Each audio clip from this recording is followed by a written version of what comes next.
muito bom estar aqui, inaugurando esse tempo, né? O primeiro culto de homens, é isso que eu fiquei sabendo. É o primeiro, né, Pastor Lucas? É o primeiro culto de homens, né? Então, uma alegria estar participando desse início, desse trabalho tão importante. Fiquei muito grato pelo convite, Pastor Paulo, bom rever o Pastor Tiago, e eu fiquei muito emocionado de ver o Pastor Lucas aqui, porque talvez vocês não saibam, mas eu discipulei o Pastor Lucas quando ele era adolescente, foi antes da pandemia, né? Pouquinho antes, né? Então eu fiquei muito feliz de estar aqui, aceitei o convite desde o primeiro contato que ele fez comigo, e está podendo compartilhar um pouquinho com vocês. Culto de homens, a gente tem que falar de homens, né? Falar papo de homem para homem.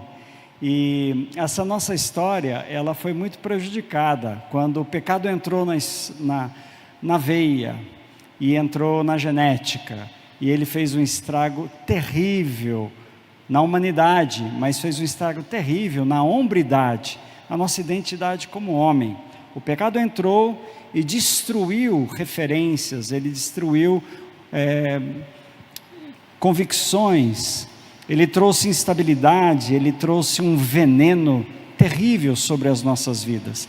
E logo que o pecado entrou na história da humanidade, a gente foi para dois extremos. O primeiro extremo, um extremo opressor, agressivo, cruel, difícil, duro. E logo na história ali, quando o pecado entra em Gênesis 3, logo na sequência, em Gênesis 4, a gente vê a história de Caim matando o seu irmão. Olha como entrou e como destruiu a identidade do homem, ele ficou violento, ele virou assassino, ele virou opressor. E a gente vê esses traços muito facilmente, às vezes em nós mesmos, às vezes por aí. E o outro lado, o homem que não virou agressivo, que não virou opressor, que não virou violento, virou frouxo, virou omisso, virou sem identidade. A própria história de Adão mostra isso, a sua omissão, a sua falta de posição, a sua dificuldade em defender a sua esposa, em falar não, em estabelecer limites, não. E quando chega o Senhor e ainda vai cobrar dele o que aconteceu, ele mesmo fala: Senhor, foi a mulher que me deste. Quer dizer, ainda é covarde, não assume a responsabilidade. Então preste atenção, o que aconteceu, que a gente vai para um lado ou vai para o outro? É difícil equilibrar isso, é difícil equilibrar firmeza e ternura.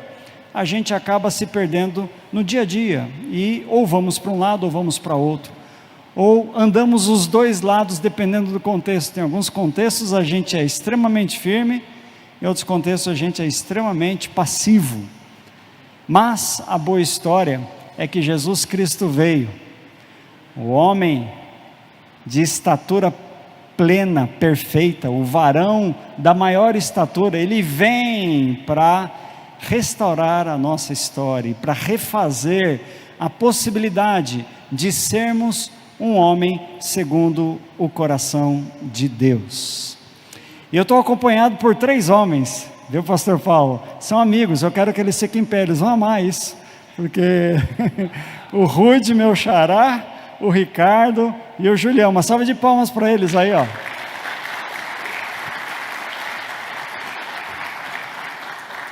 Hoje é o dia da nossa célula, então eu combinei assim, alguns homens, nem todos vieram da célula, não falaram, vamos lá, os homens e as mulheres fazem uma célula de mulheres, e as mulheres estão lá reunidas, e eles vieram me acompanhar. Muito obrigado pelo carinho.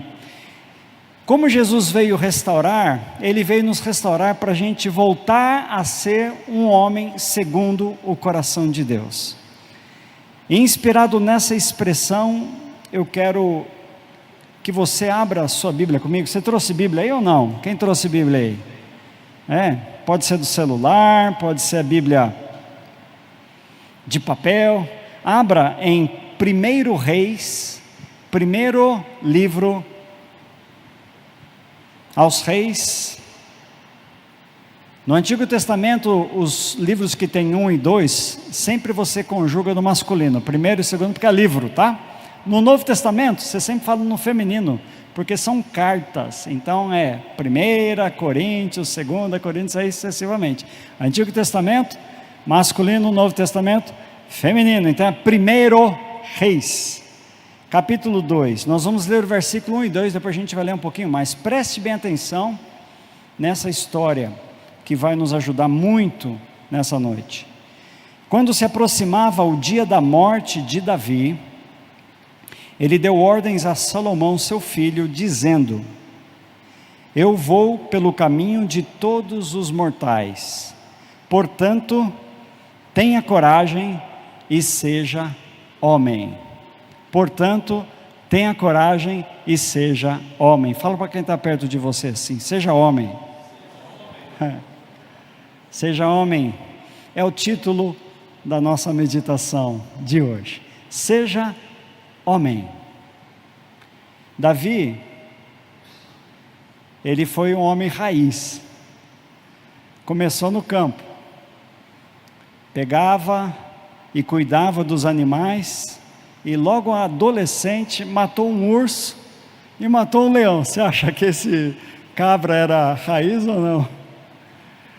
O interessante é que depois ele se envolve como guerreiro em muitas e muitas batalhas de Israel.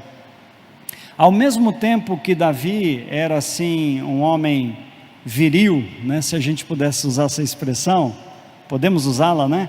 Uma pessoa forte, uma pessoa aguerrida, destemida, ele era poeta. E talvez o maior poeta do Antigo Testamento. Quem mais escreveu salmos foi Davi. E Davi, então, ele consegue juntar dois aspectos extremamente difíceis de você juntar num homem. Um homem que é aguerrido, que é positivo, que enfrenta situações, as adversidades, que não foge quando está diante de uma batalha, e que mesmo quando todos os outros homens estão paralisados, ele vai, ele se lança. Ao mesmo tempo, é uma pessoa que pegava a sua harpa para tocar para o rei, porque o rei era incomodado com os espíritos malignos. Enquanto ele cantava, enquanto ele tocava, os espíritos malignos batiam em retirada. Era um adorador, era alguém que tinha um desejo profundo de estar em intimidade com o Pai. É esse homem que vai ensinar você e a mim nessa noite. E ele chega nos seus últimos dias. Davi viveu não muito, ele morreu aos 70 anos. Ele reinou sobre Israel cerca de 40 anos.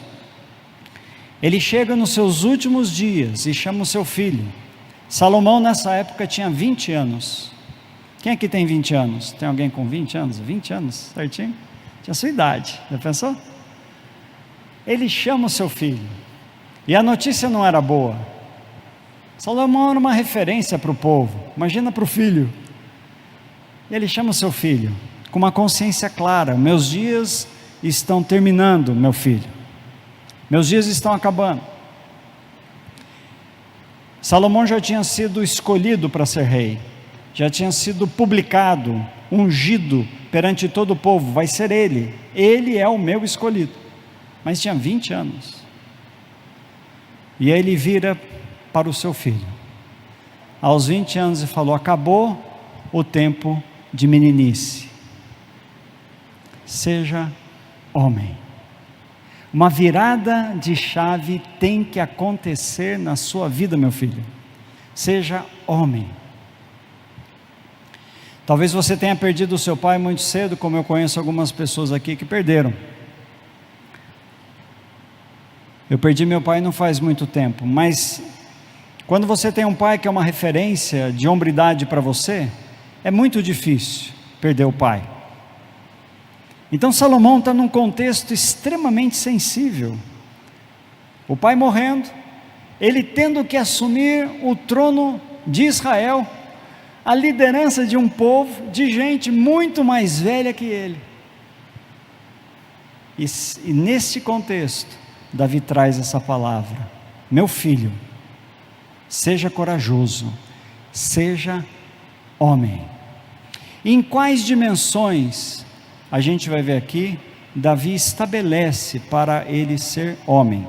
Então aqui no texto, nós vamos ler o próximo versículo. Ele começa no versículo 3 dizendo assim: guarde os preceitos do Senhor seu Deus, andando nos seus caminhos, guardando os seus estatutos, os seus mandamentos, os seus juízos e os seus testemunhos, como está escrito na lei de Moisés.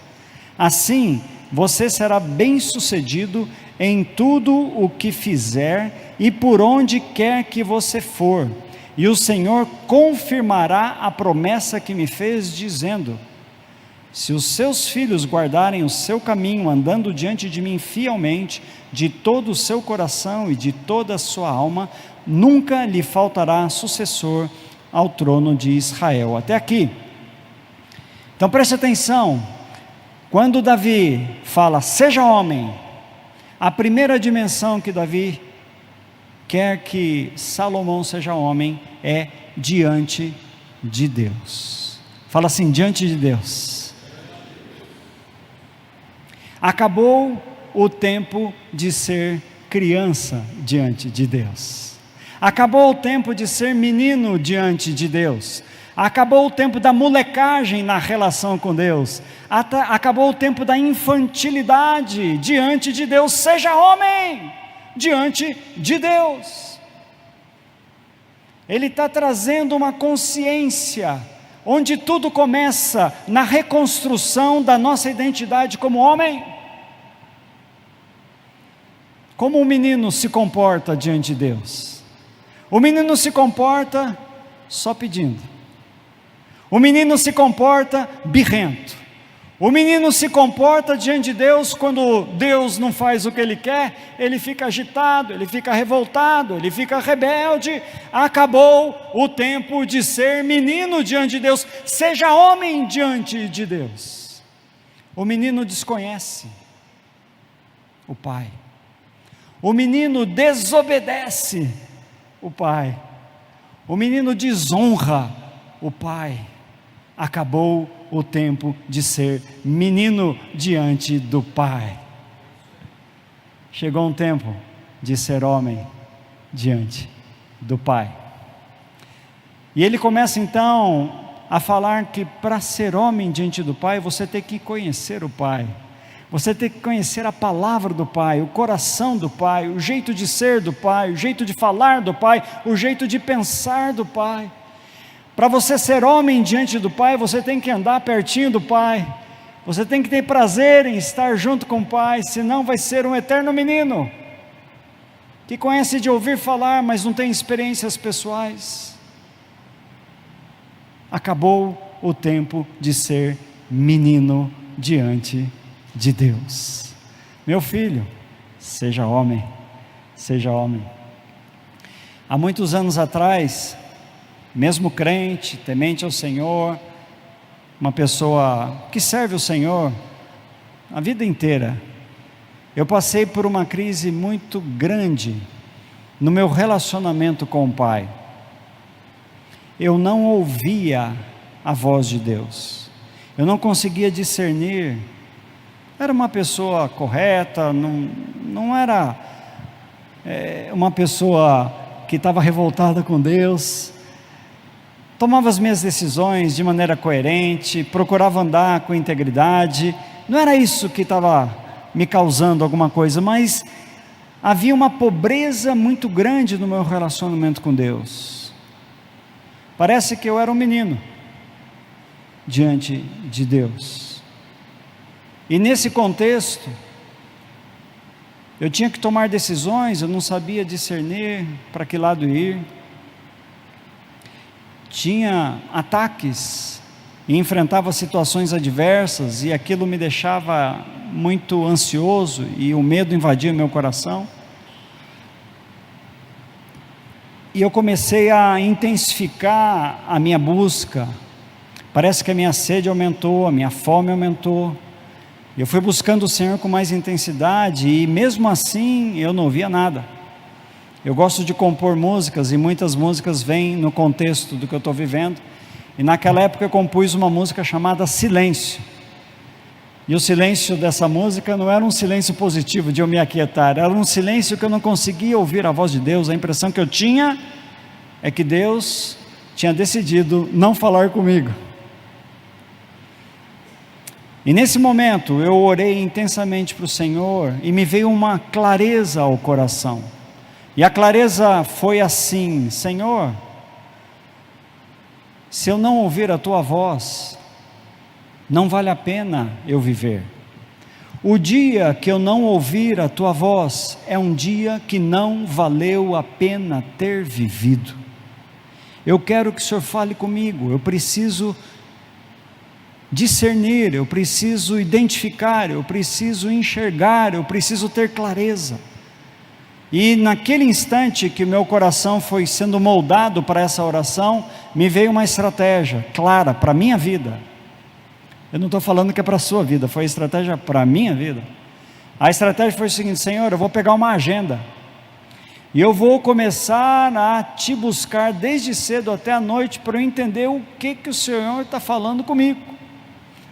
Mas Senhor, eu não quero ter nenhum dia nessa agenda com a folha em branco. Então, pela tua misericórdia, fala comigo, Senhor.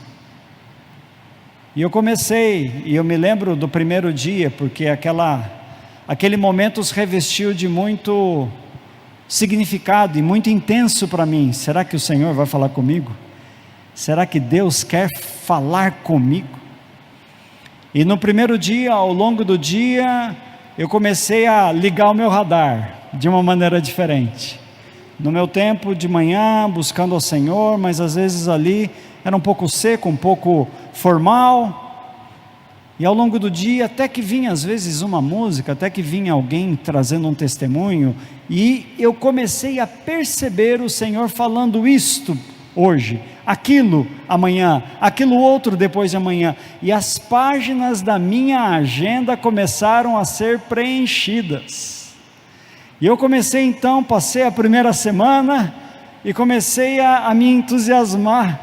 A segunda semana, a terceira semana, e de repente, o primeiro mês, o segundo mês, o sexto mês, o 12º mês, e aí eu fechei o primeiro ano, fechei o segundo ano, fechei o terceiro ano, fechei o quarto ano, fechei o quinto ano, fechei o sexto ano, fechei o sétimo ano. Louvado seja o Senhor, eu tenho todas as agendas, e não tem um dia, desde aquele dia, que eu não percebo o Senhor falando de muitas maneiras. Eu só registrei um por dia, porque não cabia. E eu quero falar para você que o amor que o Pai tem por nós é tão intenso, que quando você deseja com todo o teu ser: Senhor, eu quero crescer como homem na tua presença, pode falar os assuntos que o Senhor quer falar comigo, Ele vai começar a falar de maneira surpreendente, tremenda e impactante para o teu coração. E se passaram muitos anos, e o Senhor continua falando. Quando eu estava vindo para cá, eu me lembrei, desse momento, desde o convite, até a semana passada eu não sabia o que ia falar para vocês, mas eu sabia que o Senhor ia falar na hora certa para eu falar para vocês. Até que me veio esse tema: seja homem. Então essa palavra é para vocês. Eu nunca falei essa palavra em lugar nenhum, porque o Senhor tem coisas específicas para falar para a gente, e Ele quer falar o tempo todo. Seja homem perante Deus. Repita assim comigo: acabou os dias de meninice, chegou o tempo de ser homem na presença do Pai. Os meus filhos eram pequenos, eu viajava bastante. Quando eu voltava, a criançada gostava do quê? De receber uma lembrancinha. Cadê a lembrancinha, pai? Cadê a lembrancinha, pai? Cadê a lembrancinha, pai? Naquela época, às vezes, tinha lanchinho no avião. Lembra que tinha até, às vezes, com embalagem? Então, às vezes, não dava tempo de comprar uma lembrancinha, era o lanchinho do avião mesmo que servia.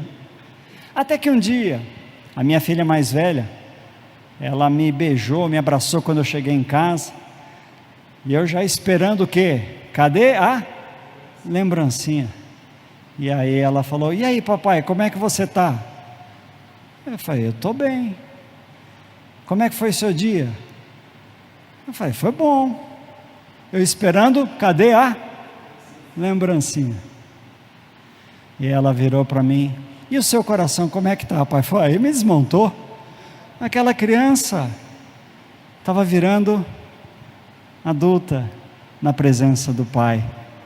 Ela começou a se interessar pelo meu coração, e não somente pelas lembrancinhas que eu trazia. Acabou o tempo de ser criança. Sabe aquele abraço que fica fuçando o bolso do pai? Acabou o tempo de ser criança diante do Pai. Seja homem diante do Pai. A gente é menino diante do Pai quando as nossas orações só giram em torno da gente. Só os nossos projetos, só os nossos motivos. A gente não olha com os olhos dele para o outro. A gente está menino, mas acabou o tempo de ser menino diante do Pai. E começou um tempo de sermos homens diante do Pai. O crescimento diante do Pai é o que vai fazer toda a diferença na tua vida. Toda a diferença. Eu acordo cedo, normalmente cedo. Eu acordo com saudade do Pai. Eu não gosto de me ligar em nada antes de me ligar no coração do Pai. Não passo menos que 1 hora por dia na presença do Pai. E tem muitos dias que eu consigo passar 3 horas na presença do Pai. Sabe por quê? Porque o amor ao Pai cresce. Porque você quer estar junto. Porque você sabe o ambiente confiável que é você apresentar as suas orações. Você sabe com quem você pode falar, com quem você pode contar. Acabou o tempo de ser criança, que fica fugindo da presença do Pai. E chegou o tempo de ter as tuas melhores refeições espirituais na presença do teu Pai. Amém? Mas Davi continua. E preste atenção o que ele vai continuar aqui. Versículo 5. Você também sabe, meu filho, o que me fez Joabe, filho de Zeruia, e o que fez com os 2 comandantes do exército de Israel, com Abner, filho de Ner, e com Amasa, filho de Jeter. Ele os matou, e em tempo de paz vingou o sangue derramado, em tempo de guerra, manchando com ele o cinto que trazia nos lombos e as sandálias dos pés. Portanto, faça segundo a sabedoria que você tem, e não permita que ele morra em paz com idade avançada. É feroz esse homem aqui ou não? A gente sabe que a nossa luta não é contra carne e sangue, mas aqui me dá uma clareza muito grande, porque acabou o tempo de ser menino e começou o tempo de ser homem perante o Pai, mas começou o tempo de ser homem diante do inimigo. Fala assim: eu quero ser homem diante de Deus, para aprender a ser homem diante do inimigo. Se tem alguém que sabia discernir inimigo, é Davi.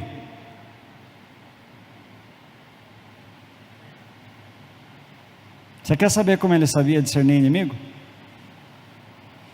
Eu vou falar uns nomes aqui, eu quero saber se você conhece, tá? Não precisa responder em voz alta não. Vê aí se você conhece um homem chamado Isbi Benob. Conhece? Um homem chamado Abisai. Conhece? Um homem chamado Sibecai. Safi. Um homem de Gobi. Um homem que era filho de Jaaré Oreguim. Um homem que era conhecido como homem dos 24 dedos. Você conhece esses homens ou não? Então vou te contar a história. Essa história está em 2 Samuel 21. Você conhece um homem chamado Golias? Esse você conhece, né? Você conhece um homem chamado Davi? Esse você conhece. Eu falei 4 nomes de outros 4 gigantes, onde Golias era um deles. Lá em 1 Samuel capítulo 17, a gente sabe da história de que Davi pegou as pedras lisas no riacho. Quantas pedras Davi pegou? Fala assim: 5. Eu vou perguntar e agora você responde. Quantas pedras Davi pegou? 5. Quantos gigantes tinham? Tinha 5. A gente só conhece Golias. Tinha 5 gigantes. E os outros 4 estão aqui em 2 Samuel capítulo 21. Depois você pode ler essa história. Olha o que acontece. Ele olha da Golias, e já era uma vitória tremenda e poderosa. E ele não pegou 5 pedrinhas para tentar 4, para ver se a quinta ou até a quinta acerta. Ele não só conhecia o seu inimigo, mas ele sabia usar as armas da sua milícia, porque ele não era menino, apesar de ser jovem. Vai captando, porque o menino não conhece o inimigo, não reconhece o inimigo e não sabe usar as armas quando está diante do inimigo. Mas o homem conhece, reconhece, sabe quem é, conhece os seus ardis e sabe usar as armas da milícia espiritual que o Senhor nos dá. E ele vai lá e mata Golias com a primeira pedra. Sobram quantas pedras? 4 pedras. O que acontece com os filisteus? Batem em retirada, o exército se levanta e aquela leva morreu. Mas os outros 4 gigantes ainda estavam entre os filisteus. E um deles era irmão de Golias, nessa relação que eu li aqui para vocês. Até que chega Davi na sua velhice. Davi na sua velhice estava cansado. Versículo 15 do capítulo 21 de 2 Samuel. De novo os filisteus fizeram guerra contra Israel. Davi foi com os seus soldados e lutaram contra os filisteus. E Davi ficou muito cansado. Isbi-Benob descendia dos gigantes, o peso de bronze da sua lança era de quase 4 quilos, e estava cingido de uma armadura nova, e esse disse que mataria Davi.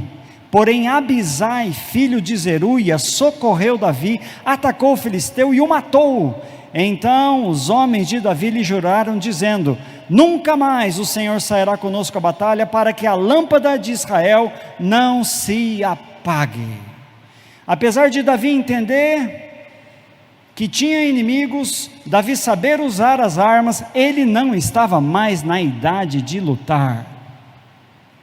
Mas Davi tinha inspirado uma geração que veio lutar com ele.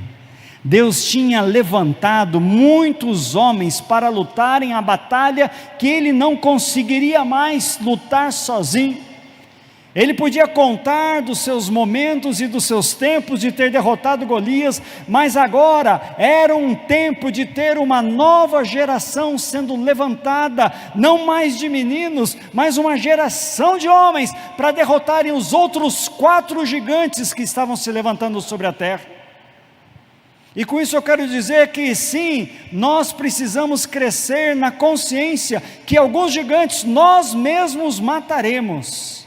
Mas nós precisamos crescer em maturidade, que nós precisamos de uma geração de homens que saibam discernir o inimigo e que se juntem para derrotar por completo o poder das trevas que se levanta sobre uma geração, querendo matar, roubar, destruir a nossa vizinhança, a nossa família, a nossa casa. Há muitos anos atrás, eu quebrei uma perna. E fala assim, quebrou a perna, fiquei com a perna direita quebrada, com a esquerda fiquei na muleta também, porque eu quebrei uma e a outra não conseguia colocar no chão, e fiquei 4 meses assim. E um dia eu cheguei na igreja, eu entrei de cadeira de roda, estava todo de preto, porque só tinha uma roupa que entrava na botinha de gesso. E a hora que eu estava entrando, alguém estava me levando na cadeira de roda, eu inteiro de preto. Um amigo levantou, ele olhou de longe e ele ficou atordoado quando ele me viu. Mas ele esperou o final do culto. A hora que acabou o final do culto, ele chegou, ele estava transpirando. E ele falou assim: Rodolfo, eu tive um sonho com você, e no sonho que eu tive com você, você entrava pela igreja, de cadeira de roda, e eu queria saber se era a perna direita quebrada com gesso. Você estava inteiro de preto, carregando 2 caixões de filhos seus. E ele, ao contar o sonho, ele estava apavorado, E eu fiquei assustado. Imagina, depois do culto o irmãozinho vem e fala: ô meu irmão, tem um sonho que eu quero contar, que eu tive com você. E ele joga isso. Eu falei: meu Deus, o que é isso? Eu não sei, Rodolfo. E ele foi descrevendo de maneira precisa que eu estaria entrando com 2 caixões de filhos meus. E eu fui para casa. O que você acha que um pai faz quando recebe um sonho desse? Comecei a orar. 3 semanas depois, o nosso filho mais novo, a gente estava lá na chácara, nos preparando para vir para a igreja. A criançada foi tomando banho, tinha um primo de Curitiba com a esposa e os filhos, e a criançada foi tomar banho e perguntaram assim: cadê o sabonete? Alguém falou: tá lá na piscina. Você já viu o sabonete na piscina? A minha prima foi lá pegar o sabonete, supostamente estava na piscina. A hora que ela chegou e o sabonete estava lá na beira, o meu filho estava lá debaixo d'água, 2 aninhos. Ela pulou com roupa e tudo, tirou o menino. Dali a uns dias, o Gustavo, hoje está com 25 anos, nós tínhamos um ferro de passar roupa, chamava Vaporella, um troço desse tamanho, pesado, você tinha que pegar quase que as 2 mãos para passar a roupa. A empregada que trabalhava em casa estava colocando, o Gustavo chegou e puxou o fio assim, aquilo veio na testa dele e queimou o braço inteiro. Até hoje ele tem a marca da queimadura no braço, fez assim, tss. Aí eu comecei a entender que aquele sonho tinha a ver com uma guerra espiritual enorme, que eu estava vivendo e não estava consciente. Por quê? Porque eu era menino, eu não entendia muito bem o inimigo, os seus ataques, os seus ardis, e eu ignorava muitas vezes. E eu comecei então a me colocar em intercessão pela minha casa, e muitas foram as noites que eu invadi orando e impondo as mãos, e com a perna quebrada, orando e intercedendo. Mas eu falei: eu não posso lutar sozinho essa batalha. E o Senhor foi levantando homens, amigos, chegados, e eu me lembro que um deles, ele foi em casa orar. Foram 2 homens, na verdade foram 3, 2 juntos e depois um outro, e eles entraram no nosso apartamento e tinha uma árvore que ficava, os 2 pararam na frente da árvore e começaram a repreender em momentos distintos. E era exatamente aquela janela. Quando o Gustavo pequenininho, ele chegava, ele olhava e ele saía correndo. Ele falava: medo, medo, medo, e saía correndo. E foram 5 meses orando, até que a vitória chegou. Aquela nuvem dissipou. Por 2 momentos, a minha esposa com as filhas quase tiveram acidentes. Um deles, elas estavam descendo ali, uma preferencial, e o carro veio numa lateral que não era preferencial, e freou e marcou o chão e parou do ladinho da porta, onde as meninas estavam, na porta de trás. Mas o Senhor deu livramento. Você pode louvar o Senhor? Obrigado, Senhor. Ele dá livramento, mas Ele dá livramento quando você se posiciona como homem. Acabou o tempo de ser menino diante do inimigo. O inimigo tem ardis malignos que parecem que não. E eu quero te dizer que acabou o tempo de pornografia, é um ardil do inimigo que prende o teu coração. Acabou o tempo de infidelidade no teu casamento. Se o Senhor está te fazendo um homem, você vai discernir que os teus negócios têm que ser feitos com base na verdade. Acabou o tempo de falcatrua, acabou o tempo de não dizer a verdade, acabou o tempo das letras pequenas. Nós temos que andar entendendo que temos sim um inimigo que quer acabar com a nossa vida, mas nós que estamos sendo homem diante de Deus, o Senhor nos levanta para sermos homens diante do inimigo, na autoridade do nome de Jesus, amém?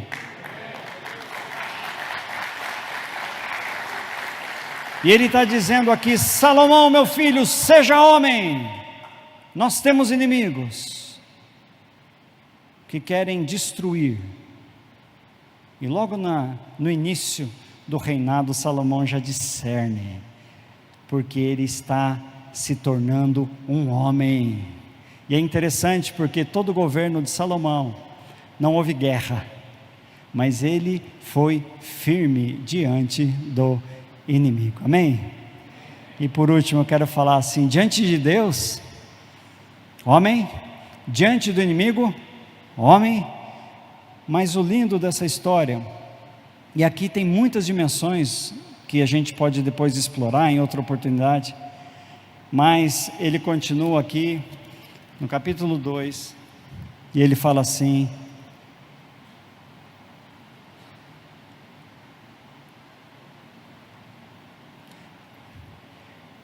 para Salomão seu filho,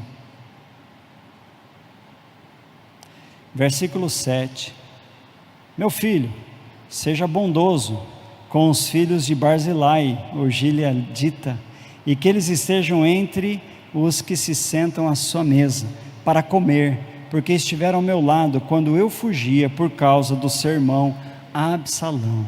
Repita assim comigo: diante de Deus, diante do inimigo e diante das pessoas. Seja homem diante das pessoas, seja sensível, seja grato, seja alguém que estende a mão, seja generoso, não olhe só para você, não olhe só para o seu umbigo, envolva pessoas, sirva pessoas, agradeça pessoas. Meu filho, promova pessoas. Meu filho, reconheça as pessoas na sua caminhada, olha para os olhos delas. A gente é criança diante de pessoas quando só a gente fala na nossa conversa, quando só as nossas histórias valem, quando não dá tempo de ouvir. Mas a gente cresce como homem diante das pessoas, como Jesus, quando a gente para diante delas e ouve a história real, e sente o coração batendo, e percebe o pulsar da vida, percebe as necessidades, é sensível ao momento que ela está vivendo. Você pode estender um braço, pode fazer uma oração, pode dar um abraço, pode ser generoso com aquela pessoa.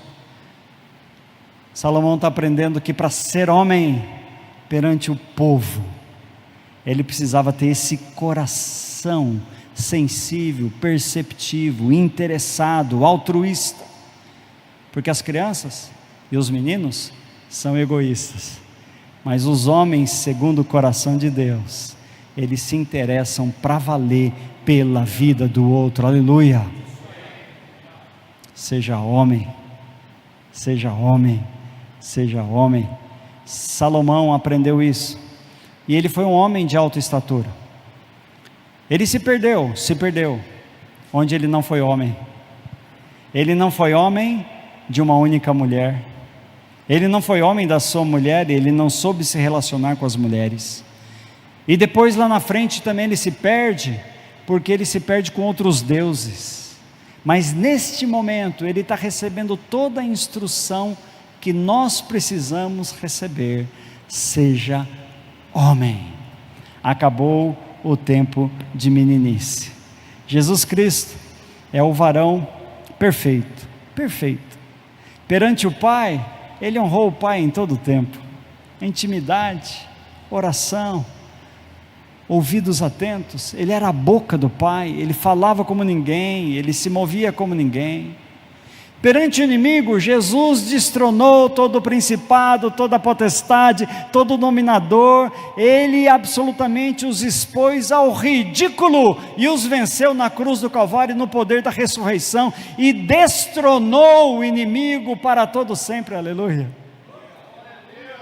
E perante as pessoas, Jesus é o maior e o melhor modelo para as nossas vidas. Ele se entrega. Ele é amigo, ele nos chama de amigo, ele quer falar com a gente, ele quer ouvir nossas histórias, ele se interessa por nós, ele é sensível a nós. Tudo isso para mostrar esse caminho de um homem segundo o coração de Deus. Seja homem. Essa é a palavra e o recado que eu quero dizer para você. O pecado desfez, mas Jesus está reconstruindo. Em algumas coisas você já deve estar sendo homem como eu, e tem muitas situações que eu olho para o espelho e eu tenho que falar: Rodolfo, seja homem, cara. Tem muitas situações da vida que eu me pego como se eu fosse um menino, situações que eu me sinto acovardado, situações que eu deixo a ansiedade entrar, situações que eu me vejo egoísta, se eu quero só fazer o que eu quero. E eu tenho que falar para mim mesmo: Rodolfo, seja homem. Eu vou falar de novo essa frase, você cita o teu nome, tá? Eu vou ensaiar aqui, ó. Rodolfo, seja homem, tá bom? Aí você fala o teu nome e fala para você mesmo, tá? A não ser ele que chama Rodolfo, aí você pode falar Rodolfo também. Então vai lá, 3, 2, 1. Rodolfo, seja homem. Mais uma vez. Rodolfo, seja homem. Fala assim, seja homem diante de Deus, diante do inimigo e diante das pessoas. Deus te chamou para ser esse homem segundo o coração dele. Se você puder fechar os seus olhos aí, é um tempo que o Senhor está restaurando a tua estima como homem. O Espírito dele habita no teu coração para te forjar, para te lapidar, para arrancar modelos que você talvez tenha recebido na tua história, e para plantar um novo modelo em Jesus Cristo, e na palavra dele, de um homem segundo o coração dele. E eu quero orar por você nesse momento. Se você puder, põe a mão no teu coração, sentados mesmo. E talvez seja o momento de confessar ao Senhor os momentos de meninice, de birra, de criancice. Fale para o Senhor: Senhor, eu não quero mais na minha vida ser dominado pelo medo, pelo egoísmo. Eu não quero mais ser dominado pelas atitudes de uma criança, mas eu quero ser homem segundo o teu coração. Venha, Senhor, restaurar na minha vida tudo aquilo que o Senhor quer forjar em mim, estabelecer na minha mente, no meu coração. Venha, Senhor, trazer isso. Renova-me mesmo, Pai, e traga em mim virtudes que não existem em mim, mas existem no Teu Santo Espírito. Que a Tua virtude como homem, como um varão de estatura absolutamente perfeita, ela comece a invadir todas as palavras que saem da minha boca, os olhares. Acabou o tempo de ter olhar de criança. Que o nosso olhar seja segundo o Teu, o nosso ouvir segundo o Teu, as nossas decisões segundo a Tua. Acabou o tempo de decisões imaturas. Queremos ser cheios do Teu Espírito, para ser homens que decidem segundo o Teu coração. Dê-nos coragem, dê-nos intrepidez, dê-nos valentia, dê-nos, Senhor, ânimo para prosseguir. Arranca de nós aquilo que tem envenenado a nossa história, a nossa alma, os nossos pensamentos. Venha nos curar, Senhor, e que toda honra, toda glória, todo louvor sejam dados somente a Ti, Senhor. Aleluias. Uma salva de palmas para o Senhor.